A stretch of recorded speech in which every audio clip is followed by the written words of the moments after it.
Hello friends, welcome to Rama's vlog. நாம் இன்றைக்கி ஜப்பானில் இருக்கிற கோயிலுக்கு தான் போக போகிறோம். இங்கே நம்ம ஊரில் இருக்கிற மாதிரி பெரிய இடத்துல கோபுரம் வச்சு அந்த மாதிரிலாம் கோயில் இருக்காது. ஒரு சின்ன ஹவுஸ் மாதிரி இருக்கும். அங்கே தான் வந்து பார்த்திங்கன்னா கோயில் வந்து மாதிரி செட்டப் பண்ணியிருப்பாங்க. இங்கே வந்து இஸ்கான் டெம்பிள் சொல்லுவாங்க. ஸோ இங்கே போயிட்டு ப்ரேயர்லாம் முடிச்சுட்டு அதுக்கு மேலே தான் நாங்கள் வந்து பஜனைக்கு போக போகிறோம்.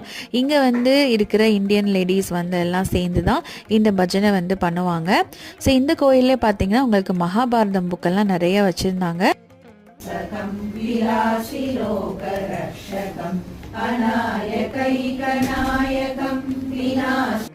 இந்த பஜனை பார்த்தீங்கன்னா ஒரு 1 hour 1.5 மணி நேரம் நடக்கும். நாங்கள் வந்து சாமிக்கான ஸ்லோகம், ஸ்துதி, அப்புறம் பாட்டு பாடுவாங்க. இதெல்லாம் பண்ணி முடிச்சுட்டு அங்கேயே பார்த்தீங்கன்னா லஞ்ச் வந்து அரேஞ்ச் பண்ணியிருக்கோம். இந்த லஞ்சுக்கு வந்து ஏற்கனவே வந்து அமௌண்ட் வந்து பே பண்ணிக்கலாம். அது மட்டும் இல்லாமல் நிறைய பேர் வந்து அந்த பிரசாதமாகவும் குக் பண்ணிட்டு வருவாங்க. ஸோ ஒரு சூப்பரான லஞ்ச் முடிச்சுட்டு நாங்கள் வந்து வீட்டுக்கு வந்து